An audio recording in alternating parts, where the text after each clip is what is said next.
昔ある寺に、それはやんちゃな小僧さんがいたんだそうな。掃除をやらずに遊びほうけるし、お供え物を勝手に食べてしまうし、和尚さんはほとほと困っていたんだと。それは山に栗がたくさんなる秋のことじゃった。和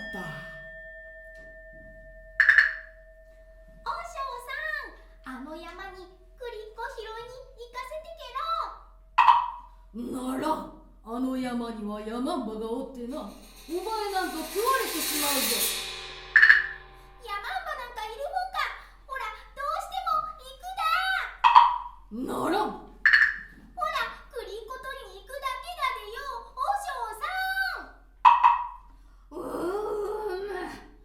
わかったわかった。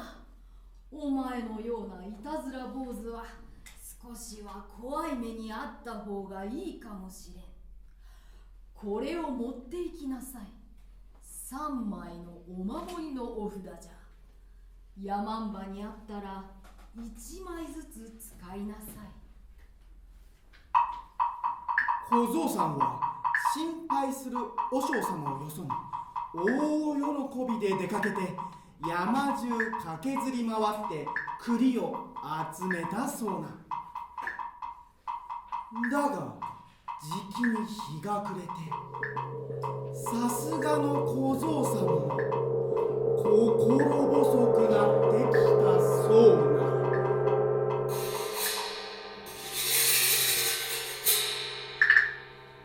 まさか山んばなんか。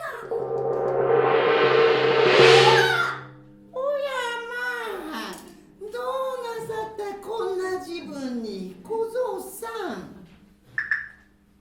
栗拾っていたら急に暗くなって。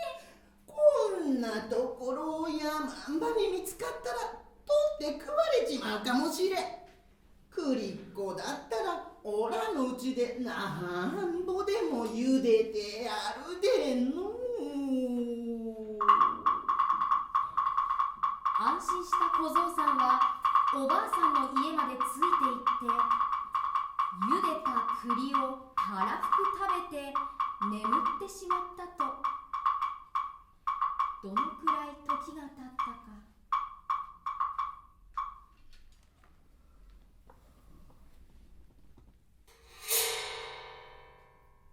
何かこする物音で目を覚ました小僧さん。板戸を少し開けて隣を覗くと、暗がりの中でおばあさんが大きな包丁を研いでおったと。おー、よく研げた。今夜は久しぶりにうまそうな小僧が食えるわい。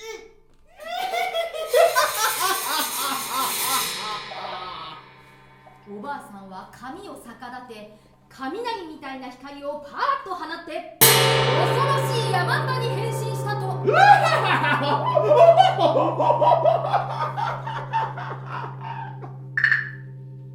ん、おばあさん。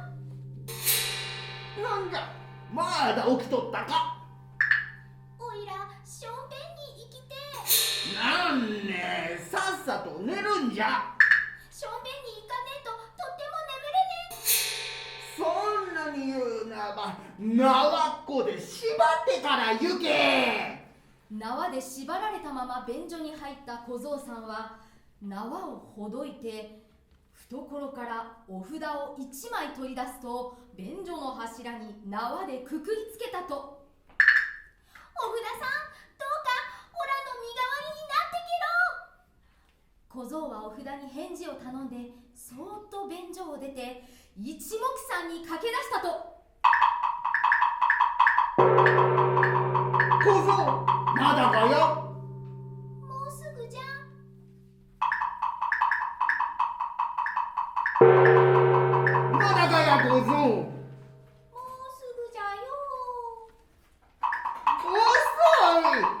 加減にせい。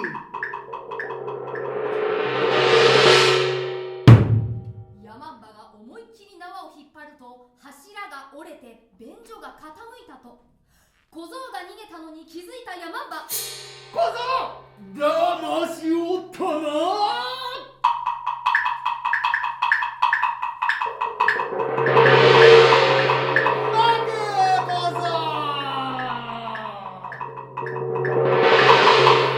逃げる小僧をものすごい速さで追っかけてくるヤマンバ。ぐん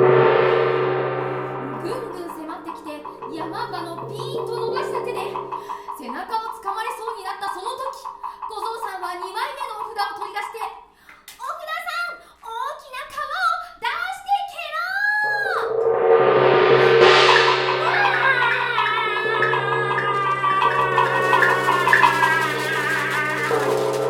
お札は濁流に変わってヤマンバを一気に押し流したと。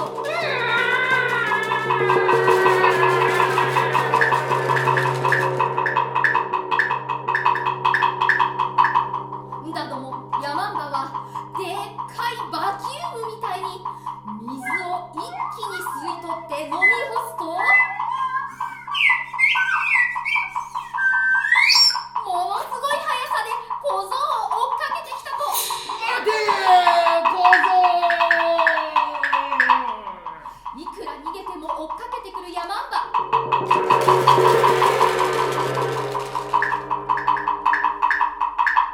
そこで小僧さんは3枚目のお札を取り出して、お札さん、大きな山を出してけろ。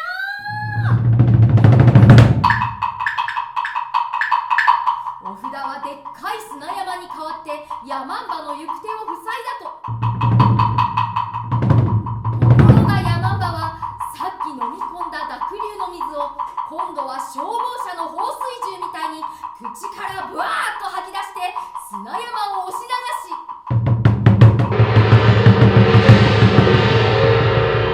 鬼のような恐ろしい顔で小僧を追っかけてきたと。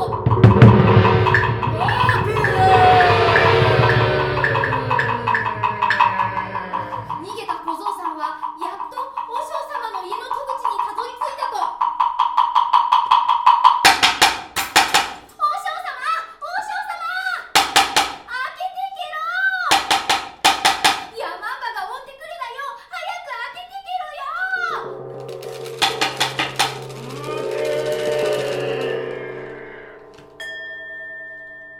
はて、何やら外が騒がしいのう。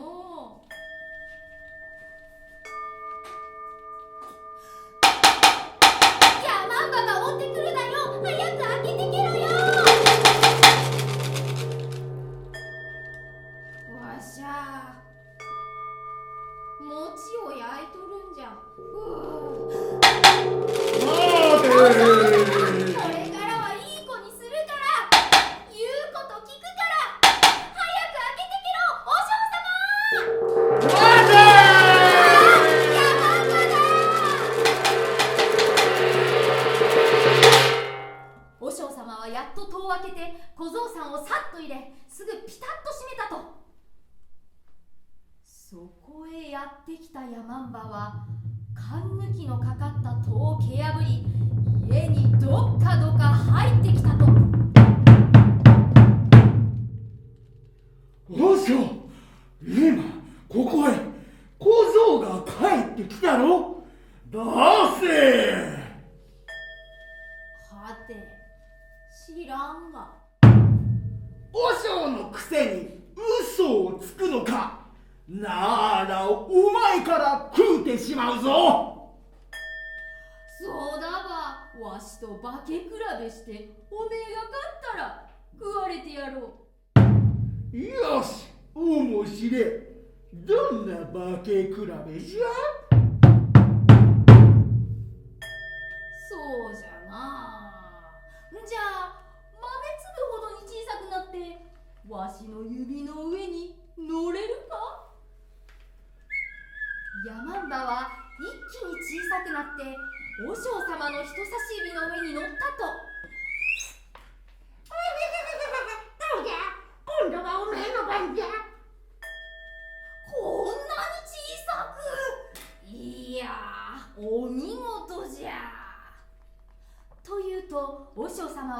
ヤマンバをつまみ上げ、餅の間にさっと挟んでベロッと食べてしまったと。ヤマンバを食べてしまった和尚様。しばらくすると和尚様は腹を抱えて苦しみ出したと。そこへ物陰から出てきた小僧さん。和尚腹の中でヤマンバが暴れておる。小僧、悪いが節分の豆を持ってきてくれぬか。和尚様が豆を2、3粒食べると、おならと一緒に小さくなったヤマンバがふーっと外に飛び出してきたと。人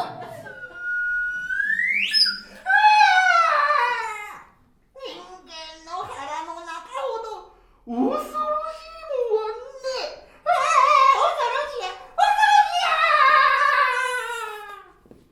半べそのヤマンバは一目散に逃げて、その後人前に二度と現れなかったそうな。